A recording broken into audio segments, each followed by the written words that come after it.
Assalamualaikum warahmatullahi wabarakatuh.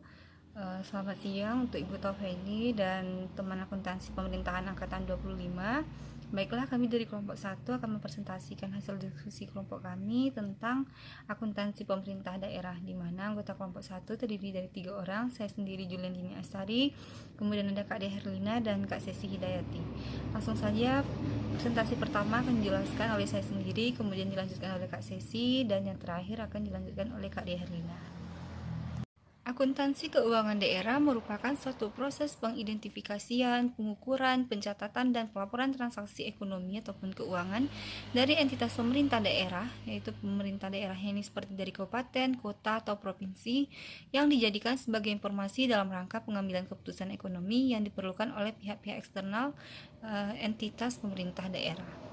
Selanjutnya, dasar hukum dari Peraturan Pemerintah Nomor 12 Tahun 2019 tentang pengelolaan keuangan daerah adalah yang pertama dari Pasal 5 Ayat 2 Undang-Undang Dasar Negara Republik Indonesia tahun 1945, kemudian Undang-Undang Nomor 33 Tahun 2004 tentang perimbangan keuangan antara pemerintah pusat dan pemerintah daerah, dan yang terakhir Undang-Undang Nomor 23 Tahun 2014 tentang pemerintah daerah. Nah, selanjutnya yaitu PPKD atau Pejabat Pengelola Keuangan Daerah, yang selanjutnya itu atau yang biasa kita kenal dengan PPKD adalah Kepala Satuan Kerja Pengelola Keuangan Daerah, yang selanjutnya disebut dengan Kepala SKPKD, yang mempunyai tugas dia melaksanakan pengelolaan APBD yang bertindak sebagai bendahara umum daerah. Menurut PP 12 tahun 2019, Kepala SKPD selaku PPKD mempunyai tugas yang pertama, dia menyusun dan melaksanakan kebijakan pengelolaan keuangan daerah. Yang kedua, dia menyusun rancangan perda tentang APBD, rancangan perda tentang perubahan APBD, dan rancangan perda tentang pertanggungjawaban pelaksanaan APBD. Yang ketiga, dia melaksanakan pemungutan pendapatan daerah yang telah diatur dalam perda. Yang keempat, dia melaksanakan fungsi dari bendahara umum daerah. Dan yang terakhir, dia melaksanakan tugas lainnya sesuai dengan ketentuan peraturan perundang-undangan. Di samping itu, PPKD dalam melaksanakan fungsinya selaku bendahara umum daerah, yang pertama dia menyusun kebijakan dan pedoman pelaksanaan APBD. Kemudian dia mengesahkan DPA SKPD, selanjutnya melakukan pengendalian pelaksanaan APBD, selanjutnya memberikan petunjuk teknis pelaksanaan sistem penerimaan dan pengeluaran kas umum daerah, kemudian dia melaksanakan pemungutan pajak daerah, menetapkan SBD, menyiapkan pelaksanaan pinjaman dan pemberian pinjaman atas nama pemerintah daerah, selanjutnya melaksanakan sistem akuntansi dan pelaporan keuangan daerah, selanjutnya menyajikan informasi keuangan daerah, dan yang terakhir dia melakukan pencatatan dan pengesahan dalam hal penerimaan dan pengeluaran daerah sesuai dengan ketentuan peraturan perundang-undangan yang berlaku. Nah, akuntansi pemerintah daerah itu dilaksanakan oleh dua subsistem. Yang pertama ada sistem akuntansi pemerintah daerah, yang kedua ada sistem akuntansi satuan kerja perangkat daerah. Nah, sistem akuntansi dari PPKD, yang pertama ada akuntansi pendapatan untuk PPKD, di mana pendapatan yang dikelola oleh PPKD adalah pendapatan yang berasal dari dana transfer, baik dari pemerintah pusat maupun pemerintah provinsi, yang ditetapkan berdasarkan peraturan perundang-undangan tentang alokasi dana tersebut, serta lain-lain, dan pendapatan yang sah. Nah, akuntansi pendapatan PPKD, yang pertama ada pihak terkait, misalnya pejabat pengelola keuangan daerah ataupun PPKD. Dokumen terkaitnya itu ada dana alokasi umum, dana alokasi khusus, dana bagi hasil, dan dana penyesuaian. Kemudian sistem dan prosedur akuntansinya itu selama tahun berjalan, pendapatan LO diakui bersamaan dan penerimaan kas atau pendapatan LRA. Yang kedua ada fungsi dari akuntansi PPKD, di mana dana bagi hasil pajak dan bantuan keuangan. Kemudian pada saat penyusunan laporan keuangan, di mana pendapatan LO itu diakui sebelum penerimaan kas. Nah, fungsi yang untuk akuntansi PPKD ini, dokumen terkait itu ada dokumen yang terkait dengan lain-lain ataupun dari pendapatan yang sah. Nah, selanjutnya itu pendapatan LO diakui bersamaan dengan penerimaan kas atau pendapatan LRA.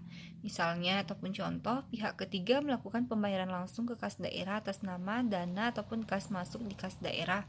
Maka fungsi akuntansi dari PPKD ini dia akan menjurnal ataupun mencatat kas di kas daerah, pendapatan transfer LO ataupun pendapatan yang sah LO. Yang kemudian perubahan sal terhadap pendapatan transfer RA atau pendapatan yang sah LRA. Nah, selanjutnya sistem dan prosedur akuntansi. Pencatatan akuntansi untuk pendapatan pada PPKD yaitu ada dua. Yang pertama, selama tahun berjalan, pendapatan LO itu diakui bersamaan dengan penerimaan kas ataupun pendapatan LRA. Yang kedua, pada saat penyusunan laporan keuangan di mana pendapatan LO diakui sebelum penerimaan kas. Baiklah, selanjutnya saya akan menjelaskan pada saat penyusunan laporan keuangan di mana pendapatan laporan operasional diakui sebelum penerimaan kas, di mana fungsi akuntansi PPKD melakukan rekonsiliasi atas dokumen penetapan pendapatan laporan operasional yang belum diterima pembayarannya. Terhadap dokumen pendapatan yang belum diterima tersebut, fungsi akuntansi PPKD mencatat pengakuan pendapatan laporan operasional dan piutang sebagai jurnal penyesuaian. Dan selanjutnya, apabila dalam proses transaksi pendapatan daerah terdapat penetapan hak pendapatan daerah yang belum diakui penerimaan kas daerah, maka pendapatan laporan operasional harus diakui walaupun kas belum diterima.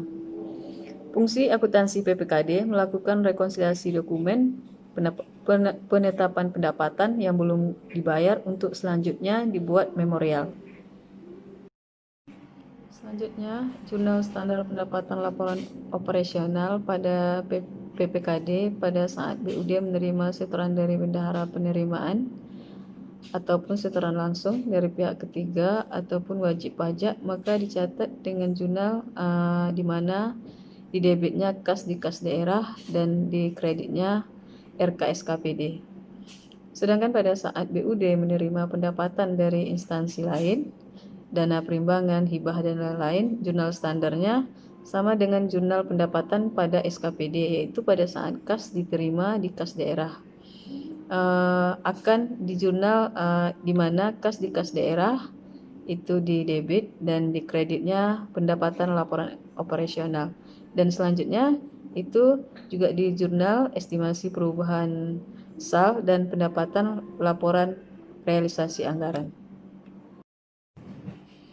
Selanjutnya itu akuntansi belanja dan beban PPKD, di mana akuntansi beban pada lingkup PPKD dilakukan untuk mengetahui, mencatat dan melaporkan beban bunga, beban subsidi, beban hibah, beban bantuan sosial, beban transfer, termasuk itu transfer bantuan keuangan dan beban luar biasa.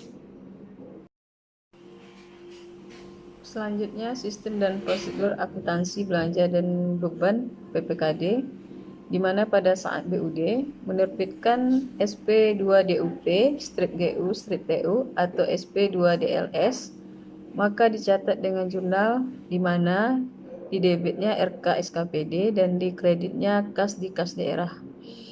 Dan pada saat kas dikeluarkan dari kas daerah akan dijurnal sebagai berikut, di mana di debitnya itu beban dan di kreditnya itu kas di kas daerah. Dan selanjutnya dijurnal lagi belanja di debit dan di kreditnya perubahan SAL.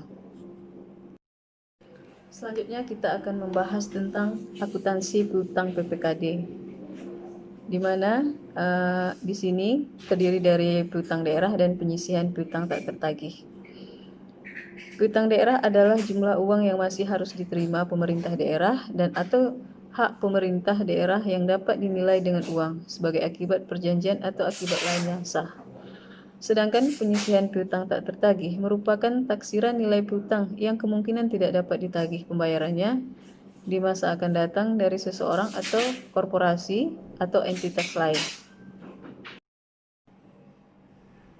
Perlakuan akuntansi untuk transaksi piutang pada PPKD ini, yang pertama, melakukan rekonsiliasi terhadap dokumen penetapan yang belum diterima pembayarannya pada akhir tahun. PPKD melakukan inventarisasi atau dokumen penetapan pendapatan laporan operasional yang belum diterima pembayarannya. Selanjutnya, setiap akhir periode, akuntansi PPKD berdasarkan bukti memorial melakukan reklasifikasi piutang jangka panjang ke bagian lancar piutang jangka panjang, yaitu piutang yang akan jatuh tempo pada 1 tahun ke depan. Yang selanjutnya, menetapkan umur piutang sebagai dasar tingkat kolektivitas piutang berdasarkan buku piutang. Dan yang terakhir, mencatat penghapus bukuan dan penghapus tagihan piutang. Sistem dan prosedur pencatatan akuntansi piutang. Yang pertama itu melakukan rekonsiliasi terhadap dokumen penetapan yang belum diterima pembayarannya pada akhir tahun. PPKD melakukan inventarisasi atau dokumen penetapan pendapatan laporan operasional yang belum diterima pembayarannya. Selanjutnya, pengakuan bagian lancar piutang jangka panjang yang jatuh tempo pada periode akuntansi berikutnya, dan selanjutnya itu menetapkan umur piutang sebagai tingkat kolektibilitas piutang. Pembahasan selanjutnya itu akuntansi investasi PPKD, di mana investasi merupakan aset yang dimaksudkan untuk memperoleh manfaat ekonomi seperti bunga, dividen dan royalti atau manfaat sosial sehingga dapat meningkatkan kemampuan pemerintah daerah dalam rangka pelayanan kepada masyarakat. Akuntansi kewajiban PPKD. Kewajiban merupakan utang yang timbul dari peristiwa masa lalu yang penyelesaiannya mengakibatkan aliran keluar sumber daya ekonomi pemerintah daerah. Jurnal dalam penambahan kewajiban di mana didebitnya kas di kas daerah dan dikreditnya hutang. Selanjutnya itu di jurnal perubahan saldo anggaran lebih dan dikreditnya penerimaan pembiayaan. Sedangkan jurnal untuk pengurangan kewajiban di mana di debitnya itu hutang dan di kreditnya itu kas di kas daerah, dan selanjutnya itu di jurnal juga pengeluaran pembiayaan dan perubahan saldo anggaran lebih itu di kredit. Investasi itu ada dua. Yang pertama investasi jangka pendek dan yang kedua itu investasi jangka panjang.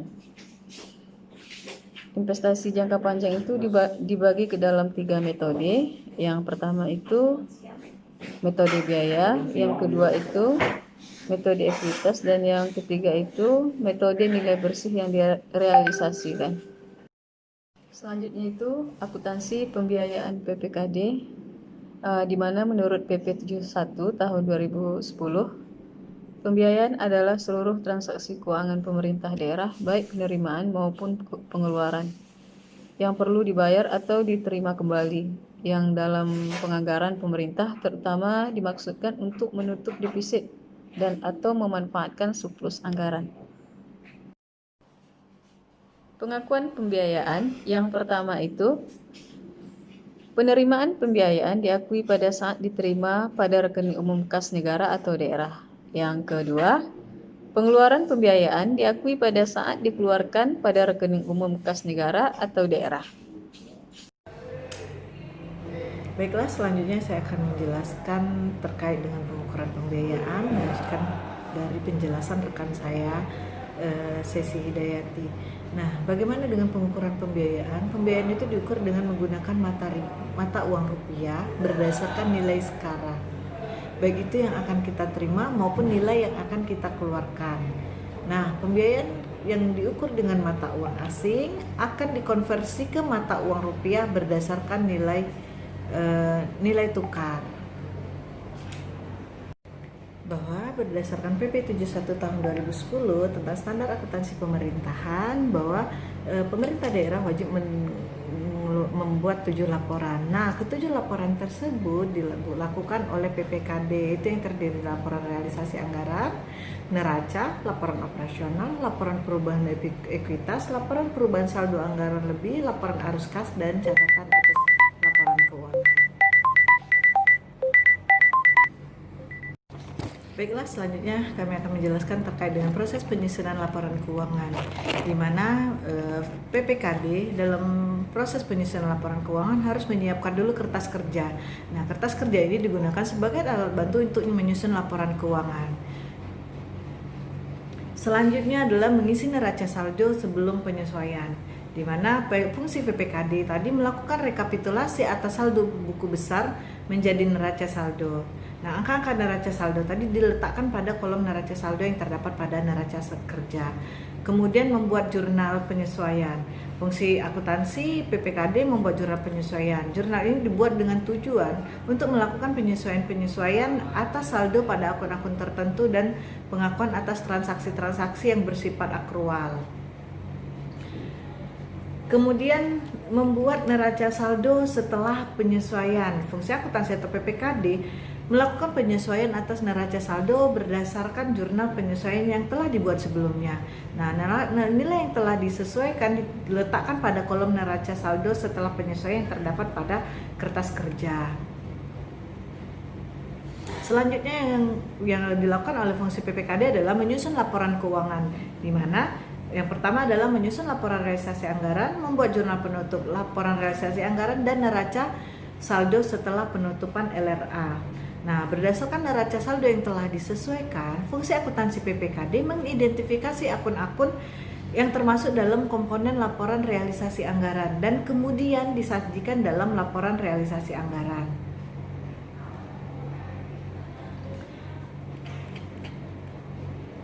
Selanjutnya, menyusun laporan operasional, jurnal penutup laporan operasional, dan neraca saldo setelah penutupan, di mana fungsi akuntansi PPKD mengidentifikasi akun-akun yang termasuk dalam komponen laporan operasional untuk kemudian membuat laporan operasional.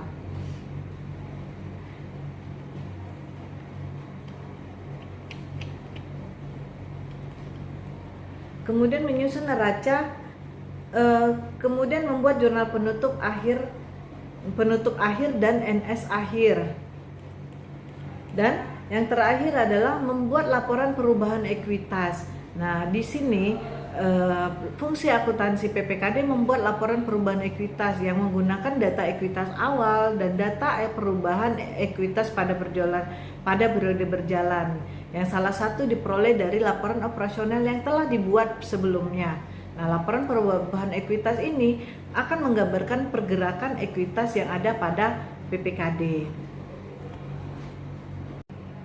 Baiklah, selanjutnya terkait dengan konsolidasi laporan keuangan pemerintah daerah, di mana laporan keuangan konsolidasi adalah satu laporan keuangan yang merupakan gabungan dari keseluruhan laporan keuangan entitas pelaporan atau entitas akuntansi sehingga tersaji menjadi satu entitas tunggal.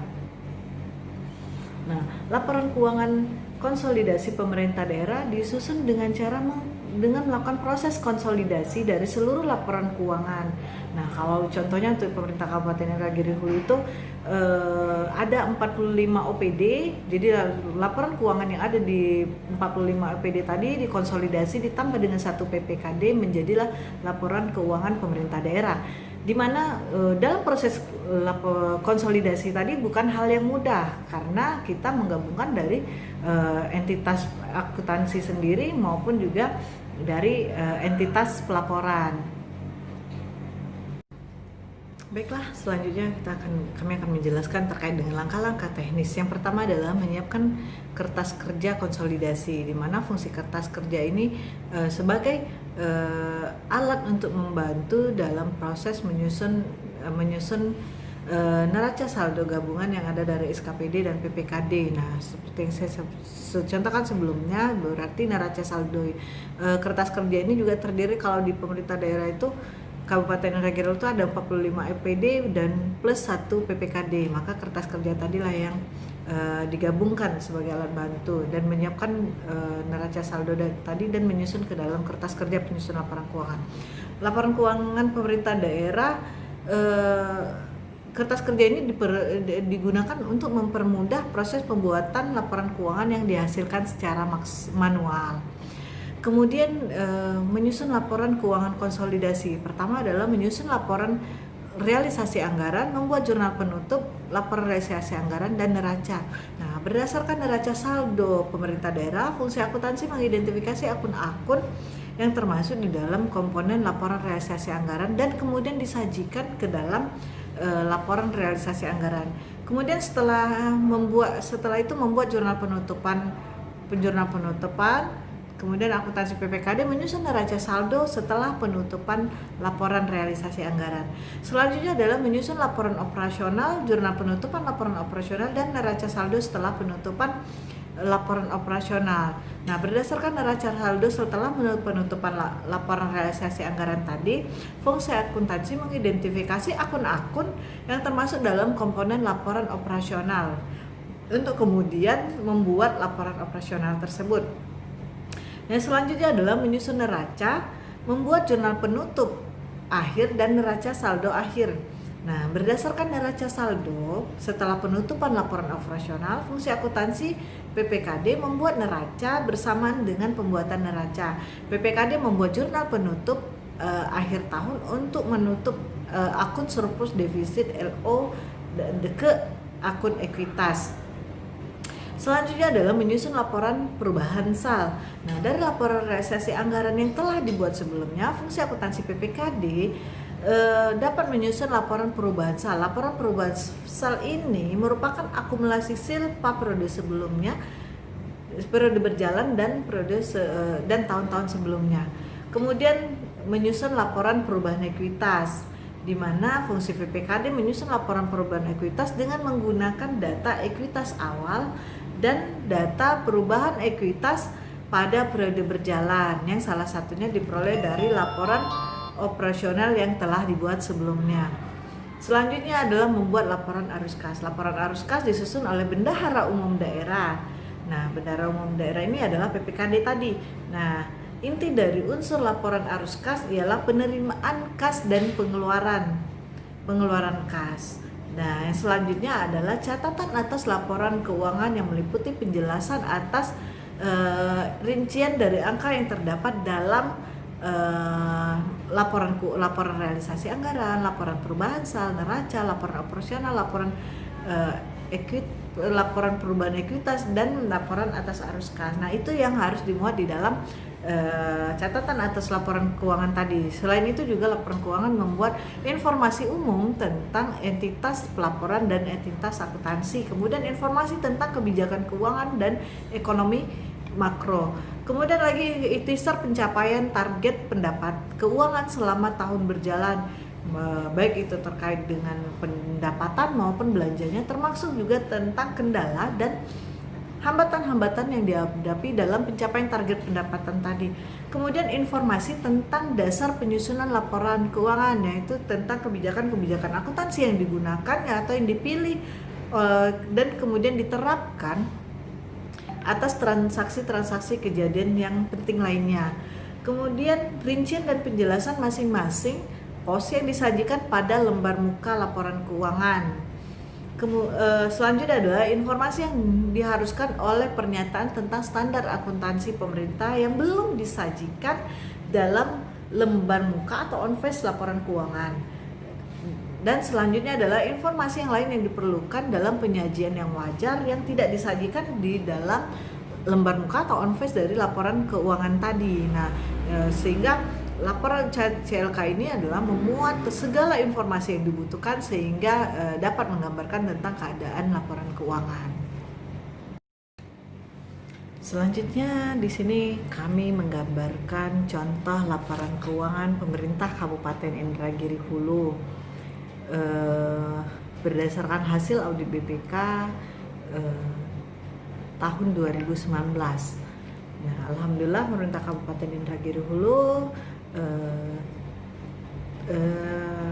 telah menyampaikan laporan keuangannya kepada Badan Pemeriksa Keuangan sebagaimana yang diamanahkan oleh undang-undang, kemudian diamanahkan oleh Permendagri bahwa pemerintah daerah wajib menyampaikan laporan keuangan paling lambat itu 3 bulan setelah tahun anggaran berakhir. Nah, alhamdulillah pemerintah Kabupaten Indragiri Hulu telah menyampaikannya lebih awal dari batas waktu yang telah ditentukan oleh undang-undang maupun Permendagri.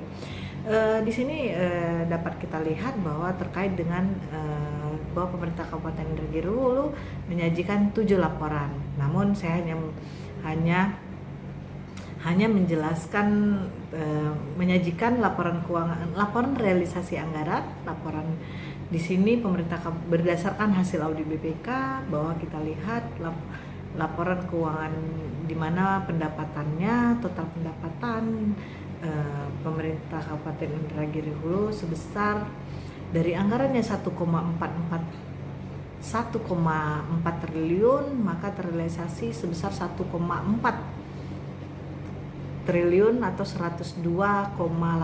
Nah, di sini kita lihat dalam laporan realisasi anggaran itu adalah membandingkan laporan keuangan 2019 membandingkan laporan realisasi anggaran 2019 dengan realisasi tahun sebelumnya, itu tahun 2018. Nah, berikut juga pendapatannya sudah seperti yang kami jelaskan, sebesar dari target pendapatan 1,443 miliar 853 juta 197 1.870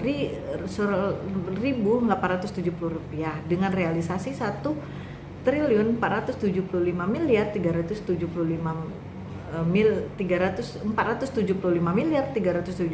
juta 953.937,14 atau 102,18 dibandingkan kemudian tahun lalu ada 1,3 triliun, berarti ada kenaikan pendapatan dibandingkan dengan tahun sebelumnya. Baiklah, selanjutnya kami akan mencoba menjelaskan, menggambarkan tentang laporan realisasi anggaran, di mana laporan realisasi anggaran itu adalah laporan yang menyajikan informasi tentang realisasi pendapatan, belanja, transfer, surplus defisit, pembiayaan, serta silpa pada selama satu periode. Nah, sekarang saya contohkan adalah laporan realisasi anggaran pemerintah Kabupaten Indragiri Hulu. Mohon maaf jika saya menggunakan pemerintah Kabupaten Indragiri Hulu karena kami gampang memperoleh informasinya. Pertama, laporan keuangan yang tersaji ini adalah laporan keuangan tahun 2019, laporan realisasi anggaran tahun 2019 berdasarkan laporan keuangan tahun 2019 yang telah diaudit oleh BPK, Badan Pemeriksa Keuangan, sebagaimana yang telah diamanatkan oleh Undang-Undang dan Permendagri, bahwa pemerintah daerah wajib menyampaikan laporan keuangan setelah 3 bulan tahun anggaran berakhir. Artinya ketika tahun 2019 maka pemerintah daerah wajib paling lambat menyampaikan laporan keuangan tersebut pada tanggal 31 Maret. Nah, alhamdulillah Kabupaten Indragiri Hulu lebih awal menyampaikan laporan keuangan ke BPK-nya sehingga dari target yang ditetapkan, di mana di dalam laporan realisasi anggaran tersebut ini kami gambarkan tentang pendapatan asli daerah, di mana dalam targetnya adalah sebesar 115 miliar, kemudian realisasinya adalah 118 miliar, dan sehingga terdapat melebihi dari target 102,86. Sedangkan realisasi tahun 2018 adalah sebesar 111 miliar. Artinya, jika dibandingkan dengan 2018 berarti terjadi kenaikan. Selanjutnya kita lihat terhadap pendapatan transfer. Pendapatan transfer terdiri dari transfer pemerintah pusat, dana perimbangan, kemudian transfer pemerintah pusat lainnya itu adanya otonomi khusus dan dana penyesuaian. Selanjutnya adalah transfer pemerintah provinsi yang terdiri dari pendapatan hasil pajak, pendapatan bagi hasil, dan bantuan keuangan dari provinsi. Sehingga kalau kita lihat dari laporan ini bahwa pendapatan transfer terdiri dari 1,4 triliun, kemudian realisasinya 1,475 triliun, sehingga terdapat sebesar 102,18% melebihi dari anggaran. Berarti mengalami kenaikan, jika kita lihat mengalami kenaikan dibandingkan tahun sebelumnya yang sebesar 1,3 triliun. Selanjutnya saya akan jelaskan terkait dengan transfer. Transfer itu terdiri dari transfer bagi hasil ke desa, transfer bantuan keuangan, sehingga total belanja dengan transfer tadi sebesar 1,77 triliun, kemudian terrealisasi sebesar 1,6 triliun atau 92,25%. Maka jika kita lihat dari realisasi jumlah belanja dan transfer pemerintah daerah ini sangat cukup baik sekali. Kalau kita lihat dari laporan realisasi anggaran ini cukup baik, karena biasanya untuk belanja itu hanya 80%-an, sehingga kalau kita lihat dari pemerintah Kabupaten Indragiri Hulu ini cukup baik sekali. Dan jika dibandingkan dengan tahun sebelumnya 1,3 triliun maka mengalami kenaikan sebesar 300-an miliar, sehingga pendapatan dan belanja terdapatlah defisit sebesar anggarannya sebesar 140 miliar. Tetapi realisasi terdapat surplus sebesar 31 miliar. Nah, jika dibandingkan dengan tahun lalu, surplusnya mengalami penurunan karena tahun lalu hanya sebesar 179 miliar. Kemudian kita lanjut ke pembiayaan. Nah, pembiayaan itu terdiri dari penerimaan pembiayaan dan pengeluaran pembiayaan seperti yang dijelaskan pada slide sebelumnya. Penggunaan pembiayaan, penerimaan pembiayaan itu yang diperoleh dari pemerintah Kabupaten Indragiri Hulu adalah penggunaan silpa itu sebesar 247 miliar 253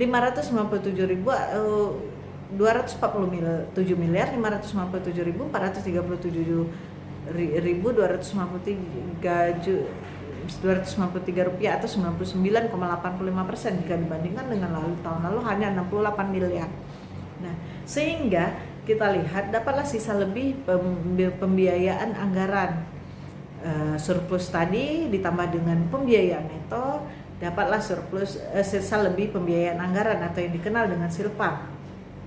Dari dianggarkan sebesar 107 miliar, ternyata pemerintah Kabupaten Indragiri belum memiliki silpa yang cukup besar, yaitu 278 miliar atau 260 miliar atau 260%. Baiklah, di slide selanjutnya kami akan menjelaskan terkait dengan laporan perubahan saldo anggaran lebih atau yang dikenal dengan LPSAL. Nah, LPSAL ini juga membandingkan saldo anggaran lebih awal tahun dengan yang digunakan selama periode berjalan, sehingga kalau juga membandingkan tahun 2019 dan 2018. Jika kita lihat di sini saldo anggaran lebih awalnya itu sebesar 247.597.437. Nah, ini diperoleh dari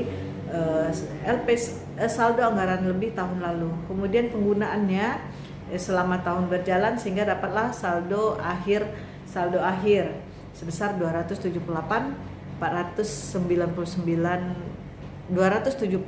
miliar. Baiklah, selanjutnya terkait dengan laporan operasional. Laporan operasional adalah laporan yang menyajikan ikhtisar sumber daya ekonomi yang menambah ekuitas dan penggunanya yang dikelola oleh pemerintah pusat atau daerah untuk kegiatan penyelenggaraan pemerintah daerah dalam satu periode pelaporan. Nah, jika kita lihat pada slide ini bahwa laporan operasional itu terdiri dari pendapatan LO, pendapatan LO, beban LO, surplus defisit LO dan jika kita lihat pada pemerintah Kabupaten Indragiri Hulu, laporan operasionalnya yang terdiri dari pendapatan asli daerah LO itu sebesar 121. Nah, untuk LO ini agak berbeda dengan LRA, di mana kalau LRA itu ada anggarannya atau realisasi anggarannya, sementara untuk LO ini tidak memiliki anggaran. Nah, jika kita lihat laporan keuangan pemerintah Kabupaten Indragiri Hulu untuk laporan operasionalnya, untuk jumlah pendapatan asli daerah LO-nya itu sebesar 121, sedangkan untuk 2018-nya adalah 114. Kemudian pendapatan transfernya itu ya terdiri dari pendapatan pemerintah pusat atau dana perimbangan LO sebesar 1,2 triliun, sedangkan 2018 sebesar 1,05 triliun. Kemudian pendapatan transfer pemerintah pusat lainnya sebesar LO itu sebesar 160 untuk 2019 dan 2018 sebesar 140 triliun. Slide selanjutnya adalah transfer pemerintah provinsi LO. Itu kita lihat bahwa pemerintah Kabupaten Indragiri Hulu tahun 2019 sebesar 104, 2018-nya sebesar 114 miliar. Kemudian lain pendapatan yang sah LO itu sebesar 75, tahun lalu juga 75 miliar, sehingga jumlah pendapatan LO-nya adalah sebesar 1,6 triliun untuk 2019 dan 2018 sebesar 1,5 triliun. Kemudian kita lihat beban itu juga terdiri dari beban operasi Beban operasi terdiri dari beban pegawai, beban persediaan, beban jasa, beban pemeliharaan, beban perjalanan dinas, beban bunga, beban subsidi, beban hibah, dan beban bantuan sosial, dan beban penyusutan dan amortisasi, beban lain-lain, dan beban pengisian piutang. Sehingga jumlah beban operasi kita dapat lihat tahun 2019 sebesar 1,2 triliun dan tahun lalu sebesar 1,1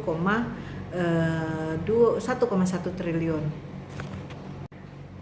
Selanjutnya adalah beban transfer LO sebesar 260 miliar dan 2018 sebesar 226 miliar, sehingga jumlah beban LO Kabupaten Indragiri Hulu sebesar 1,4 triliun dan 2018 sebesar 1,3. Nah, pendapatan LO dikurangi dengan jumlah beban LO sehingga dapatlah surplus defisit dari operasi sebesar 205 miliar untuk 2019 dan jika dibandingkan dengan tahun lalu sebesar 156 miliar. Kemudian di sini kita lihat juga terdapat surplus non operasionalnya nihil tahun lalu sebesar 3 miliar. Kemudian defisit non operasional tahun ini sebesar 5,2 miliar, tahun lalu sebesar 5,2 miliar, sehingga jumlah defisit non operasional sebesar 5,2 miliar, tahun lalu sebesar 8,3 miliar, sehingga surplus defisit sebelum pos luar biasa sebesar 200 miliar tahun 2019, 2018 sebesar 184 miliar, sehingga didapatlah surplus defisit LO sebesar 200 miliar dan surplus defisit LO tahun 2018 sebesar 148. Nah, surplus defisit LO ini juga nanti akan digunakan untuk laporan perubahan ekuitas. Baiklah, selanjutnya kami akan menjelaskan dengan neraca. Neraca menggambarkan posisi keuangan suatu entitas pelaporan mengenai aset, kewajiban, ekuitas pada tanggal tertentu. Nah, jika kita lihat neraca pemerintah Kabupaten Indragiri Hulu yang terdiri dari ini adalah aset yang terdiri dari aset lancar, piutang, penyisian piutang, beban dibayar di muka, dan persediaan, sehingga diperolehlah aset lancarnya sebesar 333 miliar dan tahun sebelumnya adalah 304. Jadi neraca ini juga membandingkan periode sekarang dengan periode sebelumnya. Baiklah, selanjutnya kami akan menjelaskan dengan neraca.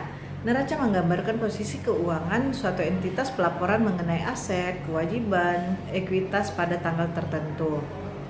Nah, jika kita lihat neraca pemerintah Kabupaten Indragiri Hulu yang terdiri dari ini adalah aset yang terdiri dari aset lancar, piutang, penyisian piutang, beban dibayar di muka, dan persediaan, sehingga diperolehlah aset lancarnya sebesar 333 miliar dan tahun sebelumnya adalah 304. Jadi neraca ini juga membandingkan periode sekarang dengan periode sebelumnya.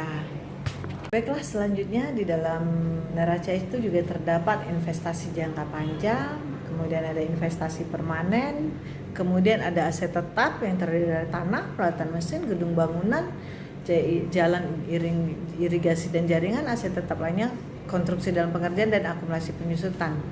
Kemudian di sini juga ada aset lainnya yang terdiri dari tuntutan piutang penjualan angsuran, tagihan tuntutan ganti rugi daerah, kemitraan kepada pihak ketiga, aset tidak berwujud, dan akumulasi amortisasi aset tidak berwujud serta aset lainnya.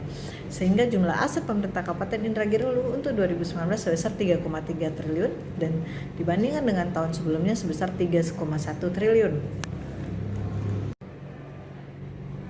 Di dalam neraca itu juga terdapat kewajiban, di mana untuk pemerintah Kabupaten Indragiri Hulu hanya memiliki kewajiban jangka pendek, yaitu terdiri dari utang PFK, utang kepada pihak ketiga, pendapatan diterima di muka, utang belanja, utang dana bagi hasil, utang dana desa, dan utang jangka pendek lainnya, sehingga jumlah kewajibannya itu sebesar 21 miliar.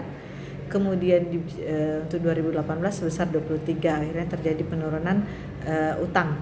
Selanjutnya adalah ekuitas yang tadi kita peroleh dari laporan perubahan ekuitas untuk 2019 sebesar 3,3 triliun, kemudian untuk 2018 sebesar 3,1, sehingga jumlah dan kewajiban sebesar 3,3 triliun 2019 dan 2018 sebesar 3,1 triliun. Selanjutnya adalah laporan arus kas, di mana pemerintah pusat dan pemerintah daerah yang menyusun dan menyajikan laporan keuangan dengan basis akuntansi akrual wajib menyusun laporan arus kas untuk setiap periode penyajian laporan keuangan sebagai salah satu laporan keuangan komponen pokok.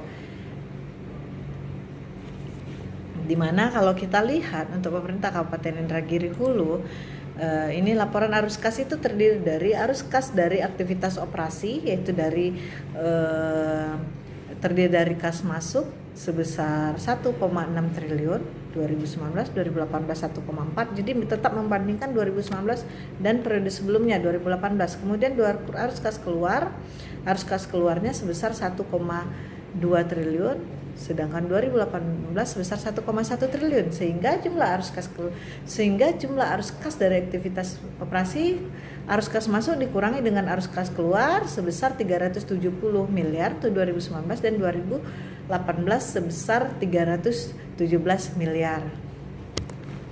Slide selanjutnya masih tentang laporan arus kas, di mana arus kas investasi atau investasi non keuangan itu dari arus kas masuknya untuk pemerintah Kabupaten Indragiri Hulu itu sebesar 0, kemudian arus kas keluarnya itu dari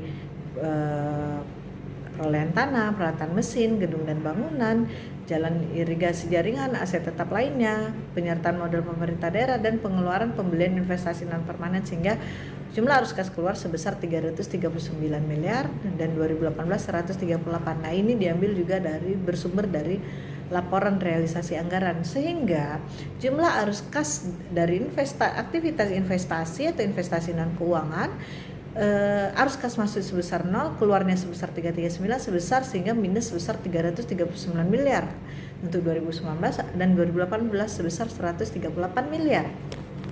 Baiklah, selanjutnya adalah arus kas dari aktivitas transhistoris atau non anggaran, di mana arus kas masuknya terdiri dari penerimaan PFK, koreksi atas dana bos atau utang PFK 2017, kemudian koreksi atas bos tahun lalu, sehingga arus kas masuk sebesar 87 miliar. Kemudian arus kas keluarnya terdiri dari utang PFK, kelebihan pembayaran tahun 2019, pengakuan kas 2018, kemudian koreksi atas bos atas pembelian dari provinsi, kemudian ada koreksi kas lainnya dana bos, sehingga jumlah arus kas keluar sebesar 94 miliar, sedangkan tahun sebelumnya 59 miliar, sehingga jumlah arus kas dari aktivitas transhistoris atau non keuangan sebesar minus 6,960464 508,28 jika dibandingkan dengan 2018 hanya sebesar 322 miliar. Nah, bagaimana selanjutnya kita dapat kenaikan penurunan kas untuk 2019 sebesar 24 miliar, sedangkan tahun lalu hanya cukup besar 179 miliar. Sehingga kita lihat saldo akhir pada laporan arus kas sebesar 278 miliar 507 juta 487.252 atau 0,01, sedangkan 2018 sebesar 254 miliar. Nah, mungkin di sini demikianlah contoh dari laporan akuntansi pada pemerintah daerah dan laporan-laporan keuangan yang dihasilkan oleh pemerintah daerah. Selanjutnya akan dijelaskan oleh rekan kami Julian Dini. Pada Julian Dini kami persilahkan. Nah, selanjutnya kesimpulan dari materi kelompok kami bahwa sistem akuntansi pemerintah daerah itu adalah serangkaian prosedur manual maupun yang terkomputerisasi mulai dari pengumpulan data, pencatatan, pengiktisaran, hingga pelaporan posisi keuangan ataupun neraca dan operasi keuangan pemerintah daerah. Nah, dengan demikian, sistem akuntansi pemerintah daerah yang diharapkan dapat menunjukkan transparansi sesuai dengan prosedur yang ada dibuat oleh pemerintah pusat, sehingga pemerintah daerah ini dapat mengelola keuangannya sendiri untuk demi pembangunan daerah dan hasilnya ini dilaporkan ke pemerintah pusat. Sekian presentasi dari kelompok 1. Apabila teman-teman ingin bertanya, memberikan tanggapan ataupun memberikan masukan, kami persilahkan.